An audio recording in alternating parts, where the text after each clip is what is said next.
आप देख रहे हैं सिटी न्यूज झारखंड।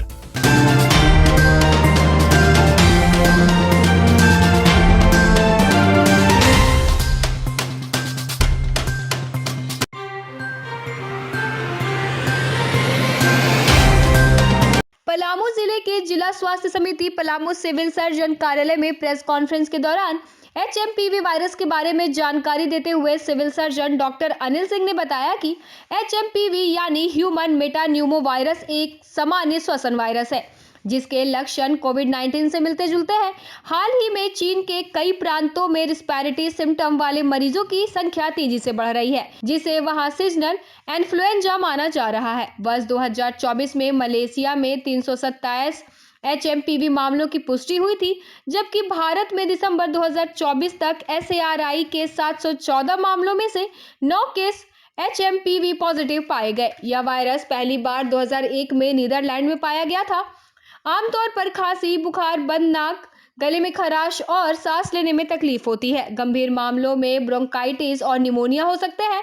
यह वायरस संक्रमित व्यक्ति के खांसने, छींकने, छूने या संक्रमित वस्तुओं के संपर्क में आने से फैलता है और यह 3 से 6 दिन और यह सर्दियों और शुरुआती वसंत में ज्यादा फैलता है। फिलहाल कोई विशेष वैक्सीन इसके लिए उपलब्ध नहीं है। बचाव के लिए हाथों की सफाई, मास्क का प्रयोग और भीड़ भाड़ से बचना जरूरी है। उपचार में लक्षणों को नियंत्रित करने वाली दवाइयां और गंभीर मामलों में ऑक्सीजन सपोर्ट दिया जाता है।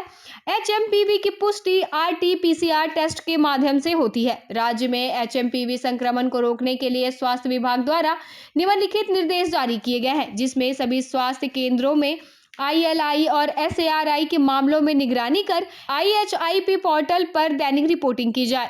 कोविड-19 संबंधित दवाएं, किट्स, वेंटिलेटर और ऑक्सीजन की उपलब्धता सुनिश्चित की जाए। फ्लू कॉर्नर सक्रिय कर संभावित उछाल पर नजर रखी जाए। हेल्थ वर्कर्स को एचएमपीवी के बचाव का परीक्षण दिया जाए।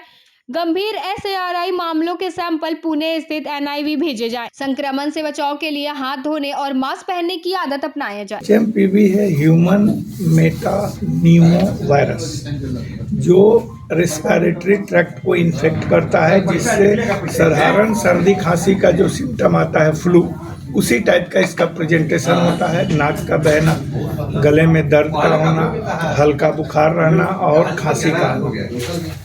और इसके लिए पलामू जिला पूर्णतः तैयार है। अभी हमारे यहाँ कर्नाटका वगैरह में मिल रहा है और पलामू में है नहीं। संभावनाएं हैं कि यहाँ लोग आए, क्योंकि यहाँ से बहुत लोग बाहर काम करने जाते हैं, गए हुए भी होंगे, तो वो लौटेंगे तो उस समय इसकी संभावना है। तो पलामू पूर्णतः तैयार है इसके लिए। साथ ही आज की जो ये है, ये तैयारी के ही क्रम में हम लोग बात कर रहे हैं कि लोगों को इसके विषय में जानकारी दी जाए कि ये कैसे फैलता है और इससे हम कैसे बच सकते हैं। तो फैलने के लिए ये ड्रॉपलेट के माध्यम से फैलता है। जब कभी भी जो इन्फेक्टेड आदमी होता है, छींकता खांसता है, उससे उसके सानिध्य अगल बगल नज़दीक के लोग उसको हायर करते हैं। ये 5 से 7 दिन में अपना सिम्टम दे देता है, जो उसका इंक्यूबेशन पीरियड है, और तब उस व्यक्ति को सर्दी होती है, खांसी होता है, गले में दर्द होता है, बदन में भी दर्द होगा, हल्का बुखार भी रहेगा। तो इससे बचने के लिए हमें, यदि किन्हीं को इस प्रकार का सिम्टम है, तो वो छींकते खांसते समय मुंह को कपड़े से ढक लें। सबसे तो बेहतर होगा कि मास्क पहन लें, भीड़ भाड़ वाली जगह पर न जाएं और तुरंत नज़दीकी स्वास्थ्य सुविधा में जाकर इसका इलाज कराएं। 3 से 5 दिन में ये बिल्कुल ठीक हो जाता है। इसमें यहाँ पर एक बात और हमें चर्चा करनी चाहिए कि कौन से लोग हैं जिन पर ये ज़्यादा अटैक करता है। तो ये 14 साल से नीचे वाले लोगों के लिए है, और हाई रिस्क में आते हैं इम्यून कॉम्प्रोमाइज लोग, जिनकी रोग निरोधक क्षमता किसी कारण से कम हो गई है, तो वो इससे प्रभावित हो सकते हैं। उनमें थोड़ा सीवियर टाइप का इन्फेक्शन करेगा।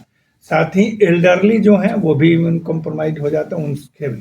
तो इन लोगों को विशेष सावधान रहने की ज़रूरत है। और सबसे बड़ी बात है कि इससे डरना नहीं, पैनिक नहीं होना, बिल्कुल डरने की ज़रूरत नहीं है। सिंपल सर्दी खांसी की तरह का है। अभी हमारे झारखंड में नहीं है, मगर भारत में केसेस मिले हैं।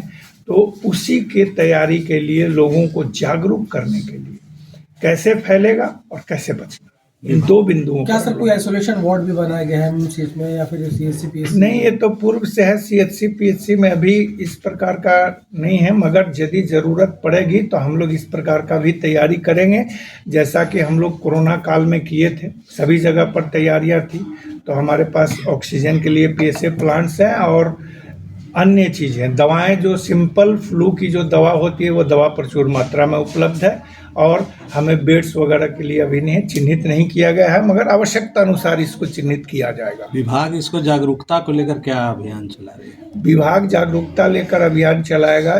जो हमारा आईएससी फोरम है उसमें हम लोग जगह जगह पर पम्पलेट पहले और हैंडबिल्स वगैरह लगाएंगे, बैनर और होर्डिंग्स भी डालेंगे। साथ ही अभी हम लोग सारे प्रभारी लोगों के साथ हम लोग वीसी करके उनको बताएंगे कि वहाँ लोकल बॉडीज के साथ सारे जो पीआरआई मेंबर्स हैं उनके साथ रह के इसको जागरूकता फैलाएंगे हम। और साथ ही हम सहायिकाओं के माध्यम से, हर घर में हमारी पहुंच है, हर गांव में, तो उनके माध्यम से भी हम जागरूकता फैलाएंगे और आईईसी करवाएंगे।